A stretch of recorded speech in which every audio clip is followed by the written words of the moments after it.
সংস্কার ও জুলাই সনদ নিয়ে দ্রুতই রাজনৈতিক দলগুলো ঐকমত্যে পৌঁছাবে বলে আশা করছে বিএনপি।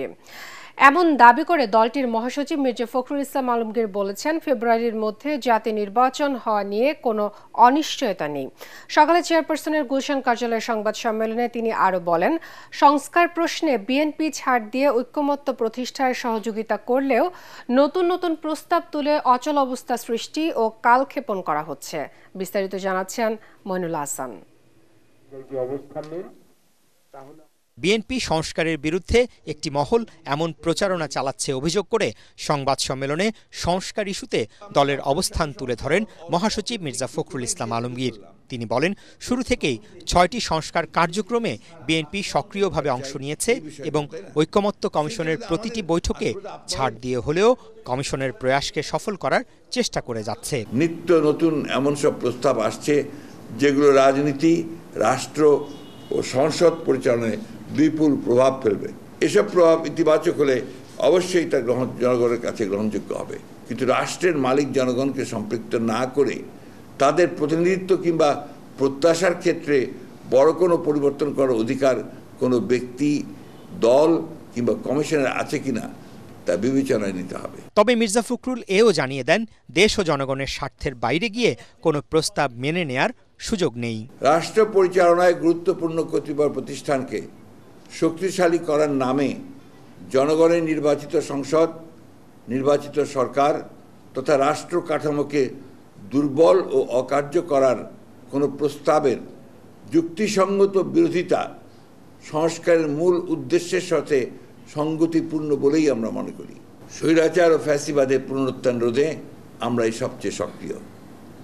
ব্যক্তি কিংবা প্রতিষ্ঠানকে অধিক ক্ষমতা দিলে যেমন ফ্যাসিবাদ কায়েম হয়, ঠিক তেমনি নির্বাচিত সরকার এবং সংসদকে ক্ষমতাহীন করলে রাষ্ট্র দুর্বল, ভঙ্গুর ও অকার্যকর হয়।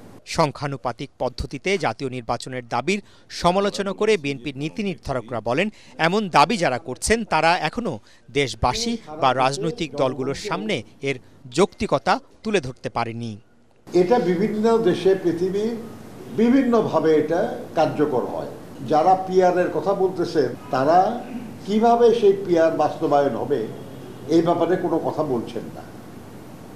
তাহলে এ সম্পর্কে একটা অস্পষ্ট ধারণাই থেকে যাচ্ছে। এটা আলোচনার জন্য আলোচনা হচ্ছে। আমরা আশা করি আমরা একটা ঐক্যমতে পৌঁছাতে পারবো। আলাপ আলোচনা হচ্ছে, তবে এটা দীর্ঘ আলাপ আলোচনা আমাদের কাম্য নয়। খুব গুরুত্বপূর্ণ পয়েন্টগুলোতে, সাংবিধানিক বিষয়গুলোতে ঐক্যমতে আসা যাবে, আসতে পারলে ভালো। বিএনপি মহাসচিব বলেন, দলীয় স্বার্থের ঊর্ধ্বে উঠে হাজারো শহীদের রক্তে অর্জিত পরিবর্তনের যে সুযোগ এসেছে তাকে কাজে লাগিয়ে বৈষম্যহীন, মানবিক, সমৃদ্ধ বাংলাদেশ গড়ে তুলতে হবে। মইনুল হাসান, এটিএন বাংলা, ঢাকা। রাজনৈতিক দলগুলোর মতপার্থক্যে সংস্কার প্রক্রিয়ায় ঐকমত্য নিয়ে তৈরি হয়েছে সংশয়। তবে চ্যালেঞ্জ হলেও জুলাইয়ের মধ্যে জাতীয় সনদ চূড়ান্ত করা হবে বলে আশাবাদ জানিয়েছেন ঐকমত্য কমিশনের সহসভাপতি ডক্টর আলী রিয়াজ। বলেন, সংস্কারের রূপরেখায় সবাইকে এক কাতারে আনতে কিছুটা ধীরে এগোচ্ছে কাজ। দ্রুত ঐকমত্য প্রতিষ্ঠায় আগামী সপ্তাহ থেকে নিবিড় আলোচনায় বসবে কমিশন। এছাড়া নেপথ্যেও দলের শীর্ষ নেতাদের সাথে আলোচনা চলছে বলে জানিয়েছেন কমিশনের অপর সদস্য ডক্টর বদিউল আলম মজুমদার। বিস্তারিত জানাচ্ছেন একরামুল হক সায়েম। দেশের নতুন রাজনৈতিক বন্দোবস্ত ও সংস্কার কাঠামো গঠনের লক্ষ্য নিয়ে কয়েক মাস ধরেই চলছে জাতীয় ঐকমত্য কমিশনের বৈঠক। রাজনৈতিক দলগুলোর সঙ্গে বৈঠকে অনেক ইস্যুতে ঐকমত্য তৈরি হলেও দ্বিমত স্পষ্ট হয়ে উঠছে গুরুত্বপূর্ণ বেশ কিছু বিষয়ে। আশা করেছিলাম আবু সাঈদের শাহাদাত বার্ষিকীতেই আমরা সকলে মিলে এই সনদে স্বাক্ষর করতে পারব। সংবিধানের ৭০ অনুচ্ছেদ সংশোধন, সংসদীয় স্থায়ী কমিটির সভাপতি পদে বিরোধী দল থেকে নিয়োগ দেওয়া ও নির্বাচনী এলাকার সীমানা নির্ধারণ সহ কিছু বিষয়ে ঐকমত্য হলেও সংবিধান সংস্কার থেকে শুরু করে সাংবিধানিক নিয়োগ প্রক্রিয়া, সংসদের উচ্চকক্ষে সদস্য নির্বাচন পদ্ধতি, প্রধানমন্ত্রীর মেয়াদকাল, এমনকি রাষ্ট্রপতি প্রধানমন্ত্রীর ক্ষমতার ভারসাম্য আনা সবই এখন আলোচনার টেবিলে। একেবারে মৌলিক বিষয় বলে চিহ্নিত করার চেয়ে আমরা বরঞ্চ বলি কোনগুলি খুব গুরুত্বপূর্ণ, কিসের জন্য গুরুত্বপূর্ণ এটা বিবেচনা করতে হবে। তাহলে গুরুত্বপূর্ণ, আমরা একটা জবাবদিহিমূলক রাষ্ট্র চাই। আমরা নিশ্চিত করতে চাই ক্ষমতার এককেন্দ্রীকরণ হবে না। আমরা নিশ্চিত করতে চাই যে আইনের শাসন প্রতিষ্ঠিত হবে এবং বিচার বিভাগ প্রত্যেকটা নাগরিককে সুরক্ষা দেবে। এরই মধ্যে সময় যত গড়াচ্ছে চাপ বাড়ছে জুলাই সনদ ঘোষণার। 16 জুলাই শহীদ আবু সাঈদের মৃত্যুবার্ষিকীতে জুলাই সনদ ঘোষণার ইচ্ছার কথা জানিয়েছিলেন ঐকমত্য কমিশনের সহসভাপতি ডক্টর আলী রিয়াজ। তিনি বলছেন তা এখন জুলাই মাসের মধ্যেই ঘোষণা করা চ্যালেঞ্জ। কমিশনের অপর সদস্য ডক্টর বদিউল আলম মজুমদার জানান, এখনও রাজনৈতিক মতপার্থক্য রয়েছে মৌলিক বিষয়গুলোতেই। অনেকগুলো সংস্কার যেগুলো হওয়া দরকার, না হলে কিন্তু আমরা আবারও ঝুঁকিতে থাকি যে স্বৈরাচারের আবার ফিরে আসার। নির্ভর করে মূলত আমাদের রাজনৈতিক দলগুলোর উপর। রাজনৈতিক দলগুলো যদি রাজি হয় তাহলে একদিনে হয়ে যেতে পারে। অ্যান্ড এটা মূলত বলটা তাদের কোর্টে। আমি এখনো আশাবাদী যে আমরা জুলাইয়ের মধ্যে শেষ করতে পারবো। আবু সাঈদের শাহাদাত বার্ষিকীতে যদি পারা যেত ভালো হতো, কিন্তু দ্রুত করার চেয়েও জরুরি দরকার হচ্ছে সকলেকে যতদূর সম্ভব এক জায়গায় আনা।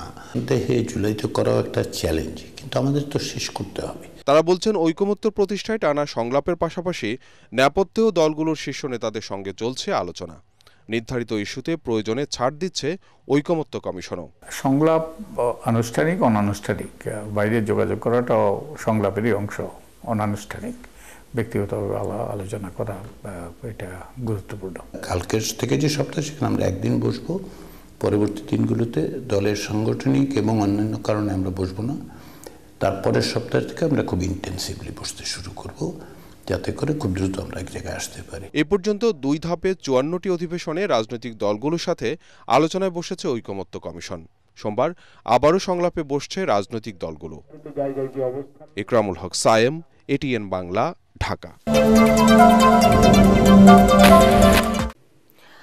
জুলাই গণহত্যার বিচার এবং সংস্কার শেষে সুষ্ঠু নির্বাচনের মাধ্যমে ইনসাফের বাংলাদেশ প্রতিষ্ঠার প্রত্যয় ব্যক্ত করেছেন এনসিপি আহ্বায়ক নাহিদ ইসলাম। জুলাই পদযাত্রার 6ষ্ঠ দিনে চাঁপাইনবাবগঞ্জের পথসভায় তিনি এসব কথা বলেন। এ সময় সীমান্ত হত্যা বন্ধ না হলে ভারত অভিমুখে লং মার্চের ঘোষণা দেন এনসিপি নেতারা। চাঁপাইনবাবগঞ্জ প্রতিনিধি নাসিম মাহমুদের রিপোর্ট, জানাচ্ছেন হুমায়ুন চিস্তি। জুলাই পদযাত্রার 6ষ্ঠ দিনে নওগাঁ হয়ে দুপুরে চাঁপাইনবাবগঞ্জ শহরের শান্তিমোড়ে জনসংযোগ করেন জাতীয় নাগরিক পার্টি এনসিপির নেতাকর্মী ও সমর্থকরা। পরে নবাবগঞ্জ সরকারি কলেজের সামনে পথসভায় অংশ নেন তারা। পথসভায় এনসিপি আহ্বায়ক নাহিদ ইসলাম বলেন, জুলাই অভ্যুত্থানের বার্তা একটি ইনসাফভিত্তিক রাষ্ট্র কায়েমের স্বপ্ন দেখায় বৈষম্যহীন বাংলাদেশের। দেশের সকল জেলায় শিক্ষা, স্বাস্থ্য, যোগাযোগ সহ সব খাতে বৈষম্য দূর করার দাবি জানান এনসিপি আহ্বায়ক। এই শহীদরা যেই আকাঙ্ক্ষার জন্য, যেই নতুন বাংলাদেশের জন্য জীবন দিয়েছিল, আমরা যাতে সেই নতুন বাংলাদেশ বিনির্মাণ করতে পারি, আমরা আপনাদের কাছে প্রতিজ্ঞা চাচ্ছি, শপথ নিতে বলছি, নতুন বাংলাদেশের পক্ষে, রাষ্ট্রের মৌলিক সংস্কারের পক্ষে। ভারতীয় সীমান্তরক্ষী বাহিনীর কঠোর সমালোচনা করে এনসিপি নেতারা বলেন, সীমান্তে আগ্রাসন আর মেনে নেওয়া হবে না। বাংলাদেশের মানুষ নিজেদের মর্যাদা নিয়ে, নিজেদের স্বাতন্ত্র্য নিয়ে, নিজেদের ঐতিহ্য নিয়ে এই বাংলাদেশে বাস করবে। বাংলাদেশের দিকে ওই ভারত, ওই আমেরিকা, ওই চীন আঙ্গুল উঁচিয়ে কথা বলার সাহস করবে না। যদি সীমান্তে আগ্রাসন চালানো হয়, সীমান্তে আমার ভাইদের উপর হত্যার চেষ্টা চালানো হয়, আমরা সীমান্তে লং মার্চ ঘোষণা করব। আমাদের সীমান্ত আমরাই রক্ষা করব। বিকেলে এনসিপির চাঁপাইনবাবগঞ্জ জেলা কার্যালয়ে উদ্বোধন শেষে রাজশাহীর উদ্দেশ্যে রওনা দেন এনসিপি নেতারা। Bureau report, ATN Bangla.